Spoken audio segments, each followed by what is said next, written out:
Welcome, everyone. I call this meeting to order. Please stand with me and join me in the Pledge of Allegiance.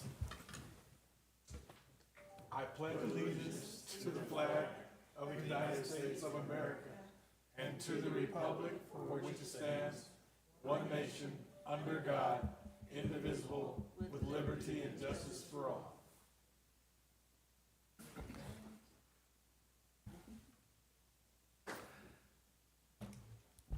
Madam Secretary, will you please take roll? Chair Burton, Present. Commissioner Puppy, Here. Commissioner Ragsdale, Commissioner Kupsick, Here. Vice Chair Damasio, Here. Commissioner Bassler, Here. Commissioner Trupiano, Here. Alternate Hester, Alternate Manuel, Alternate Belshi, Alternate McDonald, Thank you, Carrie. Next item on the agenda is approval of the minutes from the March 25th, 2025 Planning and Zoning Commission regular meeting. May I have a motion? I make the motion to accept the minutes from March 25th as presented. I'll second. It's been motion and second. All in favor? Aye. Aye. Any opposed? Motion passes. Regular agenda item 3A, preliminary plat for Vistas at Buckeye, case number PLZS 24-0004. In lieu of Mr. Banda, we have Mr. Galika. Yes, good evening, Chair, members of the commission. Presenting for Sean Bandit this evening, a preliminary plat called Vistas at Buckeye. Sean is in Philadelphia for the National Planning Conference. So we hope he's having a good time. Meanwhile, I get to show you a cool single-family community project. The applicant is Colliers Engineering and Design. The project location, I'll show you a map in just a second, is located at the northwest corner of Broadway Road and 231st Avenue. Parcels of just under 110 acres in size with the neighborhood general plan designation. So of course, neighborhood means primarily residential uses with some supporting commercial. The zoning is planned residential, which is a single family obsolete zoning district. And the proposal tonight is consistent with that single-family zoning. It is for a 363 lot single-family residential subdivision with a density of approximately 3.3 dwelling units to the acre. So that's a density we would classify on the lower side of medium, so medium to medium-low density. Looking at this slide, you can see the subject property highlighted in the orange color in the center of the screen. It's kind of an irregularly shaped parcel, as you can notice. The site is the southwest or southeast corner of the site, or the lower right portion of the site, is right at the intersection of Broadway and 231st. It extends up to the Roosevelt Irrigation District Canal. That's kind of the northern boundary of the site. Goes west almost to Watson Road and then kind of stair steps in from that western property line. Surrounding uses today are mostly agricultural. In the future, we anticipate most of the surrounding properties to develop with single-family residential in this area. There is some commercial land that is zoned to the north of the canal that's currently undeveloped, so it's potential for some commercial in the area as well. Directly to the east of the property, kind of in the lower half of the site, is the cemetery, the city's Hazelton Memorial Cemetery, which will have an expansion here in the near future as well. So the proposal is for a 363 lot single-family subdivision, and it does consist of 3 different lot types. The smallest of the lot types are minimum 45 by 115, so that's a little over 5,000 square feet per lot. And then it ranges all the way up to over 7,500 square feet per lot, 63 by 120. which in today's day and age is actually quite a large lot compared to what we're seeing from the development community. So I would say 20 years ago, that was your kind of average size lot. Today, that would fall in the large category. The project does have 3 points of access to it, as you can see with the green arrows. The one access point directly from Broadway Road, kind of into the narrow portion of the community here where it's at its narrowest. And then 2 accesses from Elwood Street, one from Watson Road to the west and one from 231st Avenue to the east.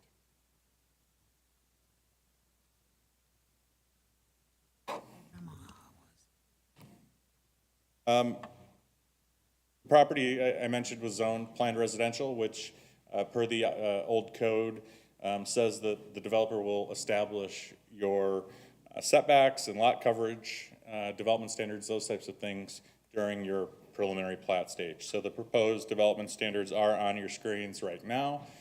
These are fairly typical or standard residential development standards for these types of lot sizes, with an 18-foot setback to the front of the garage, 10-foot typically between side units, sides of each unit, and 13 on some of the larger lots, so a 5 and an 8. Ian, may I ask a question real quick? Is that what the legislation tells us we can't do now? Is that the bill that they just signed?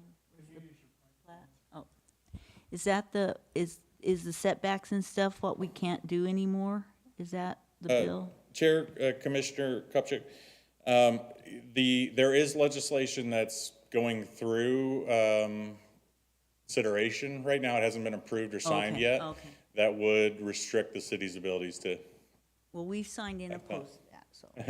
But I Yeah. thought something got signed today that, Oh, well, if I haven't heard what got signed today. Okay, It's possible. You might know more than me. okay, I'm sorry to interrupt. Please pardon me.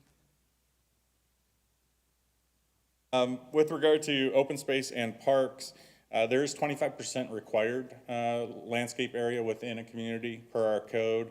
The proposal is exceeding that, providing almost 33%.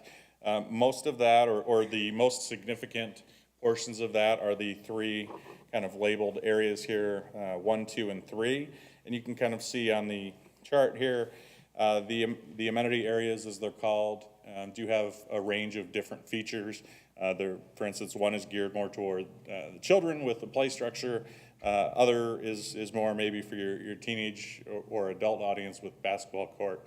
So there are a range of kind of multi-generational amenities on this project, with a comprehensive trail system that connects all of those open spaces together, plus connects the lots to those open spaces. There's a thematic design that's established with the preliminary plat, secondary, primary theme walls, and monument sign design, as you can see in these images. All high quality materials that are proposed with various types of textured block. The signage would be reverse pan channel, letters, etc. So in conclusion, we do believe that the proposal does meet all requirements of both the general plan and code. Didn't mention it in my presentation, but it is located in a really good location in proximity to Sundance Park. So these residents will have good opportunity not just to use the parks and the HOA parks within the community, but to go to the larger city park nearby. The design does emphasize the open spaces with lots oriented or fronting onto those open spaces rather than kind of having them hidden in the backs. So that's another thing that staff likes with this project. I mentioned the mix of lot sizes, which will help to ensure that there's a variety in housing, not just in terms of aesthetics, that one block looks different from the next, but also caters to maybe people that are looking to move up from one house size to another. There are no elevations for any of the homes yet. It's too early at this stage, but a developer will be required to get approval of those designs in accordance with our requirements. Developer will also be required to complete all of the typical water, sewer, and street improvements necessary for this project. I do want to note that the certificate of adequate water supply has not been issued yet for this community. That is a requirement before the final plat can be recorded and construction can start. Otherwise, there are no outstanding issues for any departments. We've received no comments on this proposal. And with that, we do recommend approval of the application, subject to conditions A through DD. We do have representatives of the applicant here tonight with Colliers. If you have any questions, they don't have any sort of formal presentation tonight. Thank you, Ken. Starting down here to my left, Mr. Sebastian. Ken, can you pull up the site plan again? Right there, yeah. So, it's abutting the cemetery, correct? Yeah, this probably shows it better. Very bottom. So the bottom, the narrow portion of the property, Commissioner, abuts the cemetery across the street. So it's not directly abutting, it's across the street. Across the street. There will be 231st Avenue. Okay, so, okay, it was a little hard to see if 231st Avenue was getting extended there. Yes, it will. This probably goes, well, on which of, That was my confusion there. yeah. 231st will be extended because it's actually used to access the community over here, so, Okay. So there will be a buffer between the cemetery and yes. the houses. Okay, that was my only question there. Thank Do you hear the residents of the cemetery are very quiet, though? Until they're not. Mr. Bassler. No comments. Looks like a good plan. Vice Chair. No comments. Wasn't this agricultural land? Wasn't it all farmland? So why doesn't the water go with it and just transfer over and get the cause? Chair, Commissioner Kupsik, sounds like we need to send you to the governor's office to argue on behalf of the city. I think we would agree with you, Okay. but that is not our decision to make. Okay, that's not the way they see it. Not the Yes. way ADWR sees it. Is that what you're saying? Thank you, that's the only question. It looks very nice. Ms. Ragsdale. No questions. It looks good. Thank you. Ms. Puppy. My only question for you, Ken, is I think you said in the beginning there was supposed to be an average of 3 lots per acre. I was doing the math, so I'm not sure how that comes out. 3.3. So the site's about 110 acres, divided by or 363 divided by that 110. Is my math wrong? Unless I forgot what an acre was. I don't know. Maybe I forgot what an acre was. You're talking about by looking at the lot sizes? Yeah. Okay, so yes, you're correct. In terms of the number of, the lot sizes proposed, these obviously would fit more than 3.33 per acre. But when in conjunction with the open spaces they provided and the streets and everything, you get down to that 3.3 when all is said and done. Okay, thank you very much. No more questions. Thank you. I just have one question. With pickleball being as popular as it is, why you have everything else listed in here? Pickleball, no pickleball. Are you against pickleball? I was just checking. All right. Having no more questions, may I have a motion? And go back to the slide. I will make the motion to approve the application preliminary plat PLZS-24-0004, subject to conditions A through double D. I'll second that. Been moved and second. All those in favor? Aye. Any opposed? Motion carries. On to agenda item number 4, comments from the public. Ms. Hernandez, do we have any? We do not, Chair. All right, moving right on to Mr. Galika. Planning Manager's Report and Put on your other hat now. current events.